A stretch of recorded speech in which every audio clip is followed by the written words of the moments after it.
many people, we have to make some executive decisions, and we probably will go 15 minutes over if we only go 15 minutes over, because I know you all want to get to the plenary. I'm Joel Simpson, very happy to be here, very happy that we have a privileged position at the Left Forum, our plum spot, opposite Chris Hedges.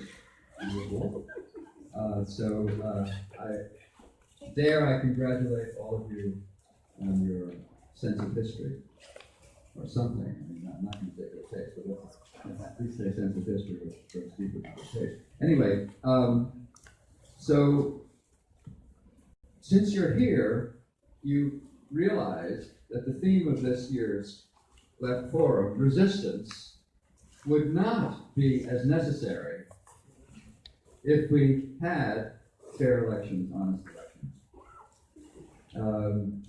The subject of electoral corruption is the pivotal subject in a democracy. Since if elections don't work, the only alternatives are bowing our heads to oppression or some kind of violent resistance at great, great cost. So our founders set it up so that the people would be a control over the powerful, and that has broken down. And we are here to explore the dimensions of this breakdown and why it's sustained, even though it seems to be obvious to a large number of American citizens, if not a majority. When I talk to people about electoral corruption, they say, oh yeah, it's corrupt. Yeah, but you won't hear about that in the New York Times, nor The Nation, nor Mother Jones, nor the progressive media, which some call the compliant media. They're kept on a slightly longer leash from the Times.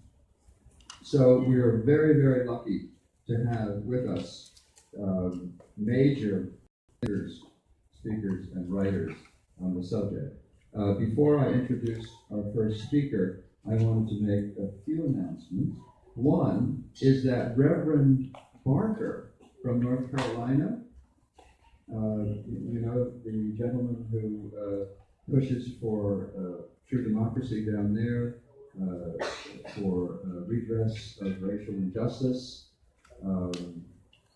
and following in the footsteps of Martin Luther King, possibly a very great spiritual and political leader, is speaking about vote flipping and electoral corruption tomorrow on, of all things, WNYC, on the New Yorker Radio Hour at 10 a.m.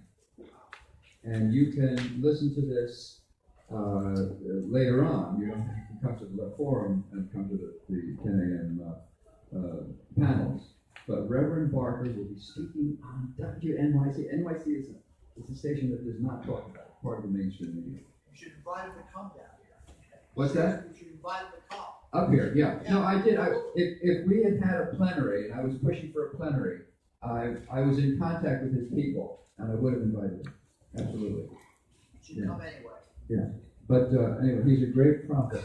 And I also wanted to point out the various publications of our speakers. We have this pamphlet in which Martha Steele and Jonathan Simon both appear at Justice Rising. This is free over there on our literature table.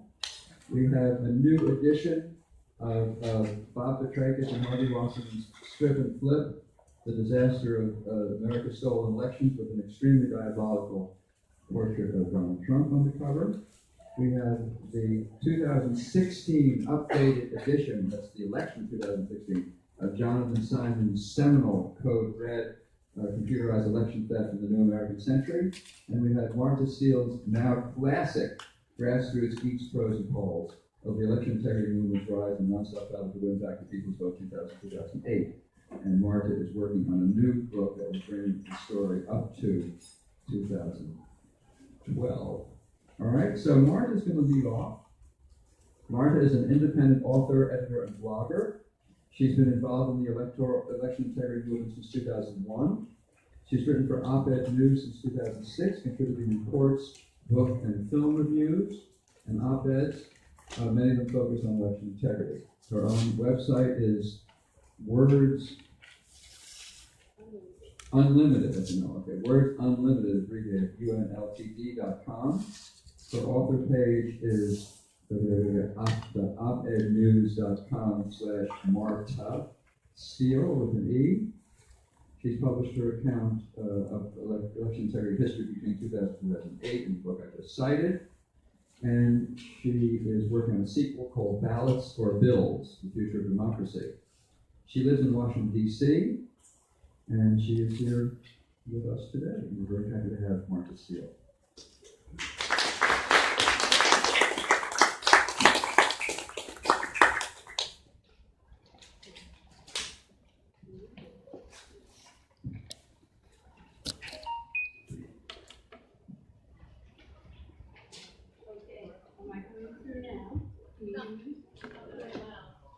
Keep it very close to your mouth.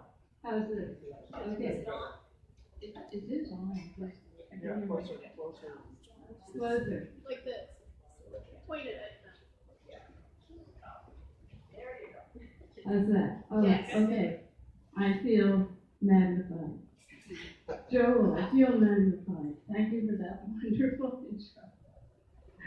I'm going to be speaking about issues having to do with election integrity and corruption as they interact with the press and as we interact with them. First, I'm going to place us in the era of Trump. I believe that Trump, in his way, did us a big favor, the election integrity movement. They still can't hear. Oh, sorry. Spreading far and wide the possibility of election 2016 corruption.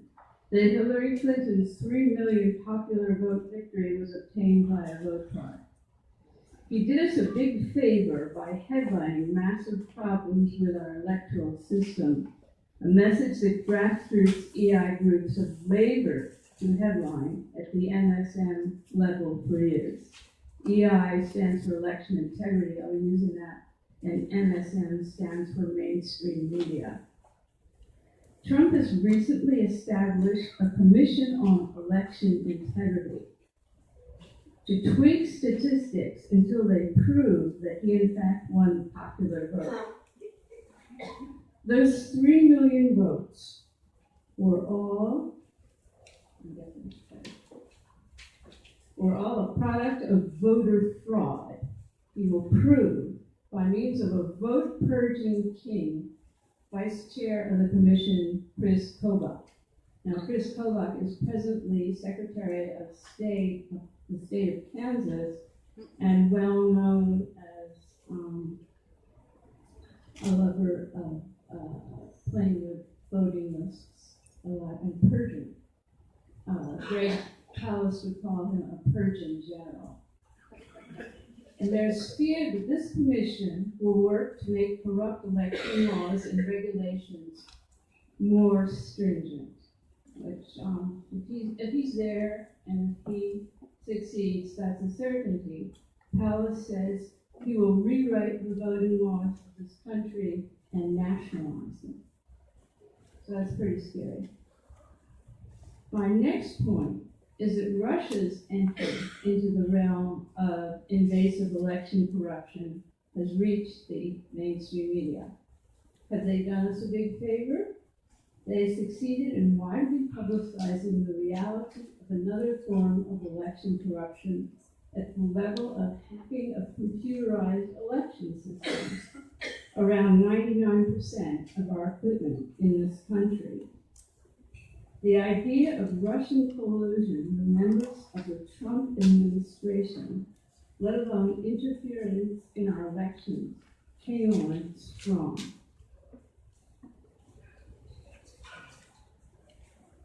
Even after clearly identifying the hackers behind one of the most brazen nation-state attacks against U.S. targets in modern history, according to Wired magazine, America still hasn't figured out how to stop them. And the Russians are experts at this, disinformatia, and they spend a lot of money on it. That's how it was explained to me by a former head of the CIA. They just spend tons of money, and they're way ahead. So, from there,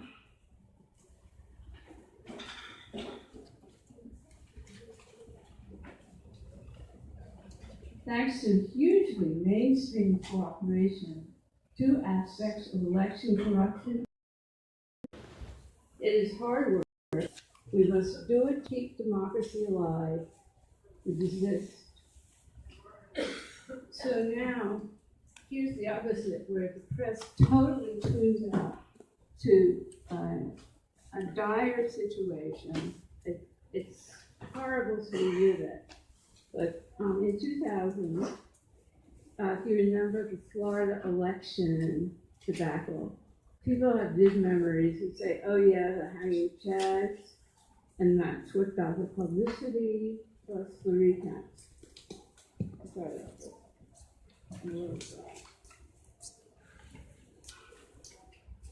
But the most devastating manifestation by far occurred at the registration level before the election. Investigative reporter Greg Pallas discovered that as many as 94,000 votes had been eliminated from county database lists, including 54,000 blacks. A cooperative project spearheaded by Jeb Bush, brother of the presidential candidate George W. Bush, who happened to be governor of Florida, was carried out by his Secretary of State, Katherine Harris, who happened to wear another hat, co-chair of Bush's presidential campaign in the state. Harris contracted with a data cruncher outsourced to the tune of $4 million of taxpayer money to go through county voter lists and eliminate any voter whose name matched that of a felon anywhere in the country. You can imagine that common names like John Jones were the first to go, names that happened to belong to black populations often, and they were matched with Jonathan Q. Jones without consideration of other factors. But note that the Florida list identified the race of each voter. An investigative reporter for the BBC, Pallas succeeded in publicizing the information overseas, to the extent that people in London would stop him on the streets to discuss the matter. He also attempted to publicize the information in this country to no avail, except for one online progressive vehicle, Salon.com, and another small newspaper. This was at the beginning of December 2012, well in advance of 12/12, that abysmal day when the Bush v. Gore decision was returned and Bush was selected as president. There was plenty of time for the MSM to have moved in and covered it. The information was out there. They ignored it for all the reasons. Milestone 1, the election integrity movement, was born. Its first manifestation, a few brave souls from Democrats.com and VoterMarch.org standing on the steps of the Scottish building awaiting the outcome. There was no publicity for the most decisive segment of the election heist, violation of the Voting Rights Act. Greg Pallas has been one of the most effective leaders of the election integrity movement since then, as an investigative reporter and filmmaker and author, exposing other outrageous manifestations of election corruption, including caging, an invention of Karl Rove, whose first successful endeavor was mass mailing. So this caging in Ohio election 2004 is where it was found, sending unforwardable letters to registered voters unlikely to be at home because they might be fighting in Iraq or foreclosed on or homeless. They couldn't be forwarded. They'd come back to the office and the voters would be taken off the rolls. Another recent discovery by Pallas, moving up another 10 years, also at the registration level, is the abuse of the cross-checking trend.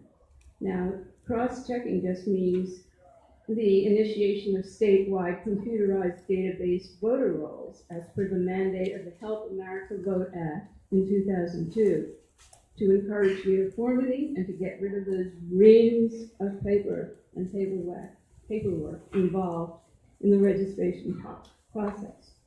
So far, there are 32 states who use cross-check to compare records with other states to eliminate duplicate names, which can be legitimate when a voter has moved and forgotten to re-register or registered in a new precinct without being unregistered from the old one. But does name matching ring a bell to you? Enter Chris Kobach, the Secretary of State of Kansas, former chair of the GOP there, to take advantage of such overlap to eliminate the John Jones and the Jonathan Q. Joneses duplications, along with common Hispanic names like Carmen Lopez and Asian surnames like Lee and Kim. 28 states participate in this brand of cross-checking. Florida dropped out because of questioned accuracy. Palace ethical discoveries of election corruption at the went to viral level among us, among the progressives. More than 1.1 million votes were lost this way in election 2016. And the only publicity has really been on the progressive online vehicles.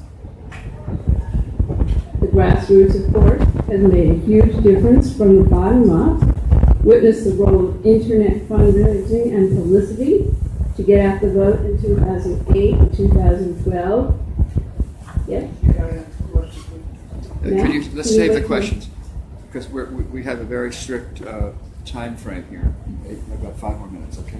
5 more minutes, guys. Professor Noam Chomsky quotes Andrew Cockburn that studies show that an enormous amount of money poured into political campaigns with TV ads and etc. served primarily to enrich the networks and professional consultants, but with little effect on voting. In contrast, face-to-face contact and direct canvassing, which are inexpensive but require a lot of volunteer labor, do have a measurable impact. Wait, I'm going to try to get through the rest of this. The sources of election corruption have accomplished far more to thwart our goals than we have to thwart theirs. The mainstream media are part and parcel of the big money conglomerate that rules. We must resist. They are hugely threatened still by the burgeoning majority of likely Democratic voters. One recent event I could think of occurred in North Carolina when the Democratic governor, Roy Cooper, was elected. But before he took office, the GOP legislature began to pass bills limiting the traditional gubernatorial powers he could have. There is currently a dispute over election-related duties.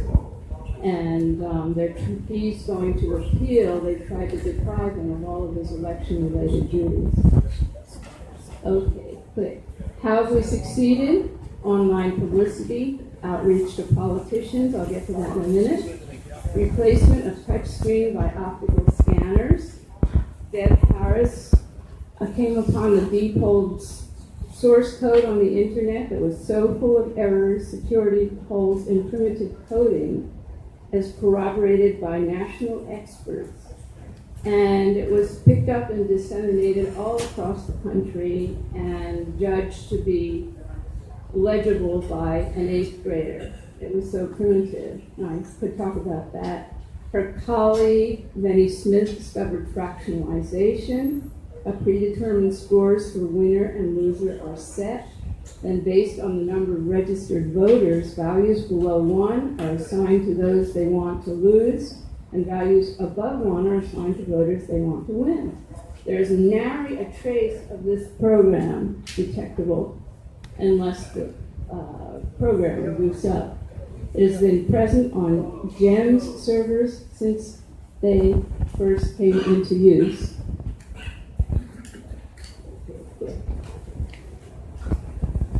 Election integrity is about 30th on U.S. citizens' list of priority issues.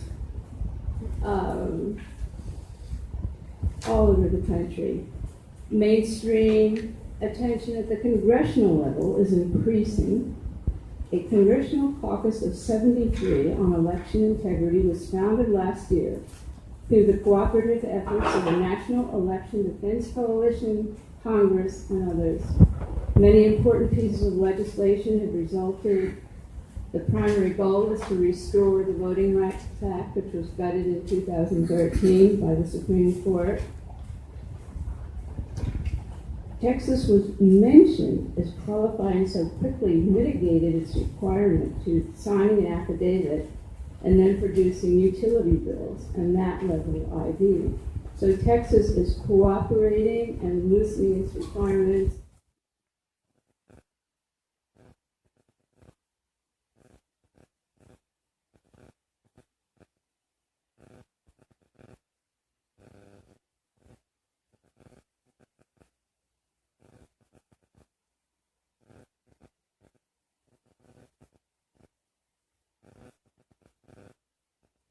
But now the people are out in droves to support or oppose their members of Congress and senators on events that affect them directly, like the huge decreases in Medicaid spending and the attempted gutting of Obamacare.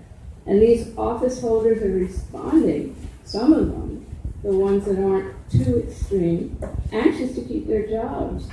Less extreme Congress people are listening to the people who put them into office. Democracy must work like this every day of the year, not only during crises. The harder the work, the better the outcome. We've got to resist.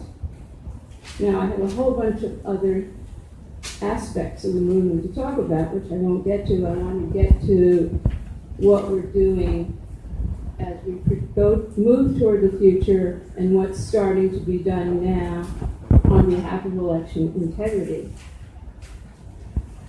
Proactivity and progress. Automatic registration throughout the country will add hundreds of thousands of voters through the Departments of Motor Vehicles and other government services locations. They do this in many countries in Europe. Almost as good as this is same-day election registration and election day registration. It avoids red tape. It's currently in use in 15 states. We can also allow younger citizens to vote, as do some communities at the municipal level in high school and Tacoma Park, especially where there's no civics education in high school.